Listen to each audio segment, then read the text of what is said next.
Assalamualaikum warahmatullahi wabarakatuh. Shalom, Om Swastiastu, Namo Buddhaya, salam kebajikan bagi kita semua. Dewan juri yang terhormat, perkenalkan kami dari tim Justisia dengan Muhammad Dafa Al-Khairul Lubis selaku pembicara pro dan Michael Halim selaku pembicara kontra, serta saya sendiri Firman Hasibuan selaku pembicara penyimpul dalam video perdebatan kali ini. Dewan juri yang terhormat, mosi perdebatan kita kali ini adalah Indonesia perlu membentuk pengadilan khusus kejahatan cyber untuk meningkatkan efektivitas penegakan hukum. Untuk memulai perdebatan, kami mengundang pembicara pro untuk menyampaikan argumentasinya. Kepada pembicara pro, kami persilahkan. Maulana Fikran berdasarkan tesisnya di UIN Araniri pernah menyatakan, pencurian data pribadi sebagai kejahatan cyber menuntut keahlian khusus karena membutuhkan bukti digital yang kompleks. Assalamualaikum warahmatullahi wabarakatuh. Shalom, Om Swastiastu, Namo Buddhaya, dan salam kebajikan. Dewan juri yang terhormat serta kolega berpikir dari tim kontra dan pembicara penyimpul sekalian, serta pemerhati hukum sekalian. Dewan juri yang terhormat, hadirnya saya di sini untuk menyetujui terkait dengan mosi perdebatan kali ini. Dewan juri yang terhormat, izinkan saya untuk melakukan pendefinisian terkait dengan mosi. Pengadilan khusus. Pengadilan khusus adalah pengadilan yang berwenang memeriksa, mengadili, dan memutuskan perkara tertentu saja yang dibentuk berdasarkan undang-undang dan berada di bawah Mahkamah Agung. Contohnya seperti pengadilan khusus di Indonesia meliputi pengadilan anak, niaga, hak asasi manusia, tipikor, dan lain-lain. Dewan juri yang terhormat, kejahatan cyber adalah kejahatan tindak pidana yang dilakukan dengan memanfaatkan teknologi informasi dan komunikasi, baik sebagai sarana maupun sebagai objek kejahatan. Bentuknya sangat beragam, mulai dari cyber attack, malware, pencurian identitas, hingga penyalahgunaan data digital lainnya. Kejahatan ini memiliki karakteristik khusus. Dewan juri yang terhormat, urgensi pembentukan pengadilan khusus kejahatan cyber tidak bisa kita abaikan. Data dari Polri mencatat bahwa sepanjang tahun 2024 terdapat 3.331 kasus kejahatan cyber, namun lebih dari 1.258 kasus yang tidak terselesaikan. Angka ini menunjukkan bahwa sistem peradilan kita masih kewalahan menghadapi kejahatan yang sifatnya semakin kompleks. Kejahatan cybercrime memiliki karakteristik yang unik, seperti bukti digital yang mudah dimanipulasi, pelaku bersembunyi di balik anonimitas, dan seorang yang kerap melintas batas negara. Kondisi ini menuntut adanya hakim dan aparat penegak hukum yang benar-benar memiliki keahlian di bidang teknologi digital. Tanpa pengadilan khusus, korban akan kesulitan mendapatkan keadilan, dan pada tingkat yang jauh lebih luas, keamanan nasional pun dapat terancam. Dewan juri yang terhormat, jika kita meninjau ke belakang dalam buku Pengadilan Tindak Pidana Korupsi di Indonesia pasca 2009 di halaman 51 menyatakan lahirnya pengadilan tipikor karena ada dua tujuan utama. Yang pertama untuk meningkatkan efisiensi, yang kedua untuk meningkatkan efektivitas penegak hukum.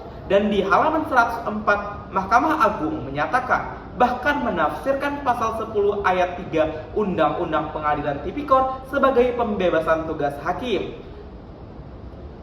Tugas hakim tipikor dari perkara lain dan pada hari persidangan. Hal ini dilakukan karena perkara korupsi yang sifatnya semakin kompleks, melibatkan analisis aliran dana, rekayasa keuangan, hingga pembuktian terbalik, sehingga hakim di pengadilan umum tidak selalu mampu memahami secara mendalam terkait dengan pengadilan tipikor. Situasi ini sangat mirip dengan kasus cybercrime di Indonesia. Fakta menunjukkan bahwa tidak sedikit perkara cyber berujung pada salah tangkap karena bukti digital seringkali membingungkan, alamat IP bisa digunakan banyak orang, akun bisa diretas, dan jejak digital bisa melintasi yurisdiksi negara lain.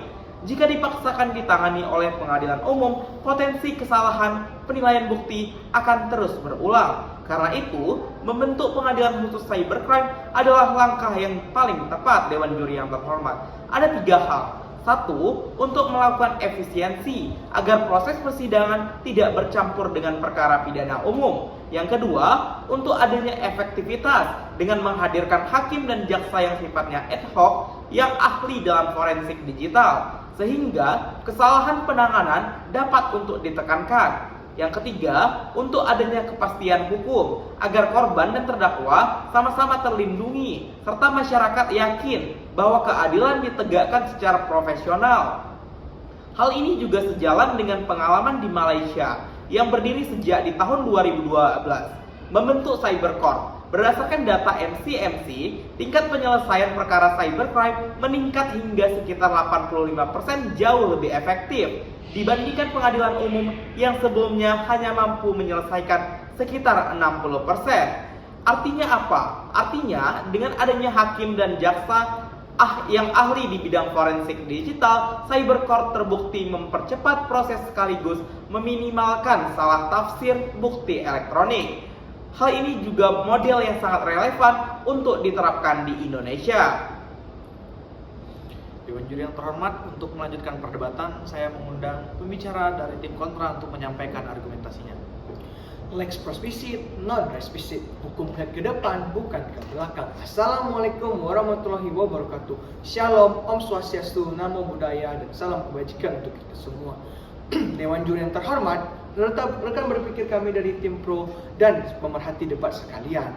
Pada kesempatan kali ini, kami dengan tegas menolak bahwasanya mosi pada hari ini Indonesia perlu membentuk pengadilan khusus kejahatan cyber untuk meningkatkan efektivitas penegakan hukum. Sebelum saya memasuki ranah argumentasi saya, izinkan saya untuk membidas beberapa dalil yang telah disampaikan kepada tim pro. Yang pertama, pada tahun data mengatakan bahwa terdapat 3.331 kasus dan 1.258 kasus tidak terselesaikan, membuktikan perlunya pengadilan khusus. Ini tidak sesuai dengan juri terhormat. Bahwasanya data tersebut membuktikan bahwasanya investigasi dan forensik digital di tingkat penyidikan, bukan di tingkat peradilan Dewan Juri yang terhormat. Oleh karena itu, pengadilan khusus tidak perlu dibuat karena tidak akan menyelesaikan masalah jika penyidikannya masih lemah. Yang kedua, Dewan Juri yang terhormat, pengadilan khusus akan menghadirkan hakim dan jaksa ahli forensik digital.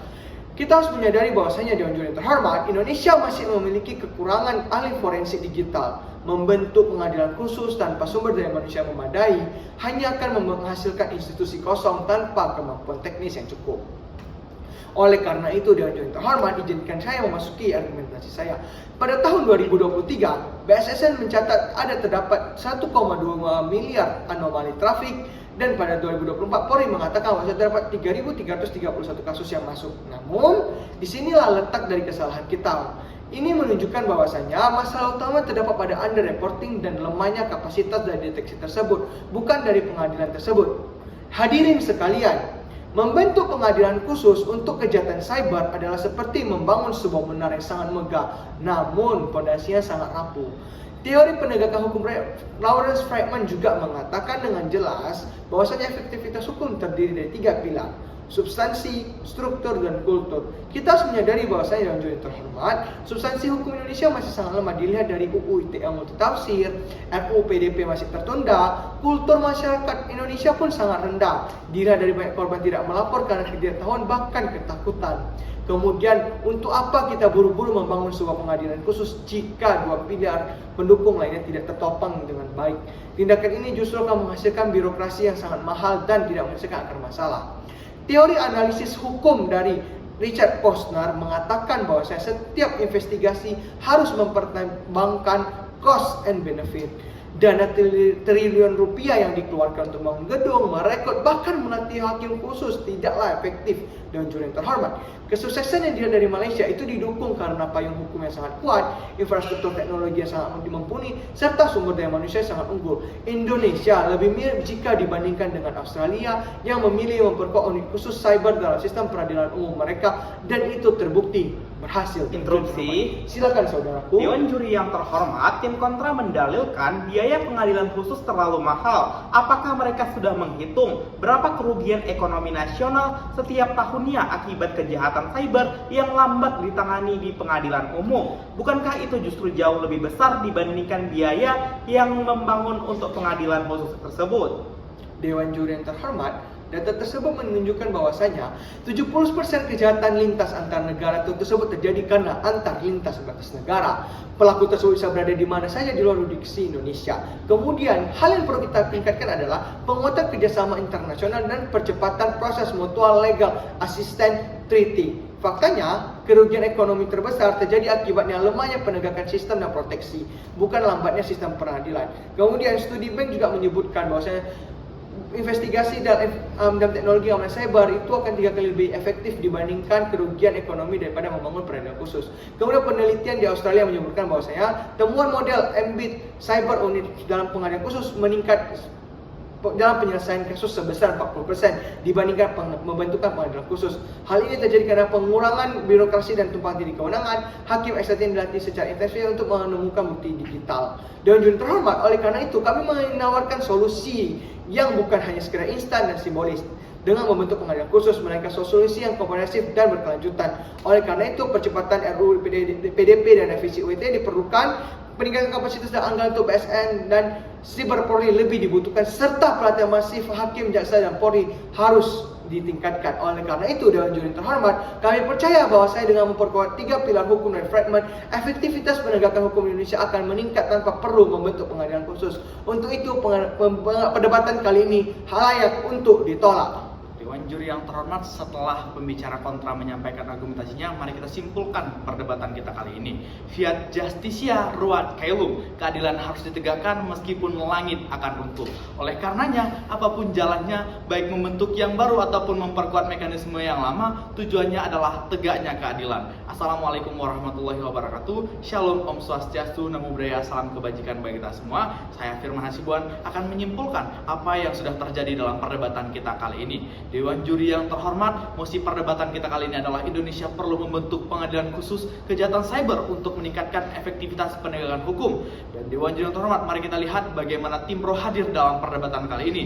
Tim pro menekankan bahwa kejahatan cyber memiliki karakteristik tertentu yang sangat kompleks, Dewan Juri yang terhormat, dan bukti digital mudah dimanipulasi. Dalam hal ini, pelaku sering anonim dan jurisdiksi kerap lintas negara. Oleh karena itu, mereka berpendapat bahwa pengadilan khusus dengan hakim dan jaksa yang ahli forensik digital akan membuat penanganan lebih efisien, efektif, dan memberikan kepastian hukum, Dewan Juri yang terhormat. Sementara tim kontra hadir dan menilai masalah utama bukan ada pada pengadilannya, Dewan yang terhormat, justru ada pada hulunya. Lemahnya penyidikan, multitafsirnya Undang-Undang ITE, dan kurangnya literasi masyarakat itu adalah penyebab utamanya, Dewan Juri terhormat. Oleh karenanya, menurut mereka, menambah struktur baru hanya akan memperbesar birokrasi, dan solusi yang lebih tepat adalah memperkuat regulasi, meningkatkan kapasitas aparat yang sudah ada, dan memperluas kerjasama internasional, Dewan Juri yang terhormat. Dan Dewan Juri yang terhormat, perlu kita sadari, dari perdebatan kali ini kita bisa melihat bahwa kedua belah pihak sepakat bahwa kejahatan cyber adalah ancaman serius dan butuh penanganan khusus, Dewan Juri yang terhormat. Dan perbedaan dari perdebatan mereka adalah hanya ada pada jalan yang ditempuh, apakah membentuk lembaga baru atau lebih fokus agar lebih fokus, atau memperkuat instrumen yang sudah ada agar lebih adaptif dan efektif, Dewan Juri yang terhormat. Dewan Juri yang terhormat, yang saya hormati, perdebatan ini bukan soal benar atau salahnya mekanisme yang mereka sampaikan, melainkan soal pilihan strategi untuk membangun struktur baru atau memperkokoh fondasi lama. Namun Dewan Juri terhormat, keduanya mempunyai konsekuensi baik dari segi efektivitas maupun efisiensi. Oleh karena itu, keputusan akhir ada pada tangan Dewan Juri yang terhormat, arah mana yang lebih relevan untuk Indonesia saat ini. Yang pasti, Dewan Juri yang terhormat, cybercrime atau kejahatan cyber tidak bisa diabaikan, dan negara harus segera menemukan cara terbaik untuk menegakkan keadilan digital bagi seluruh warganya, melihat dunia saat ini sangat-sangat erat dengan era digitalisasi. Oleh karenanya, Dewan Juri terhormat, saya selaku pembicara penimpul pamit undur diri, bangga menutup mosi perdebatan kali ini.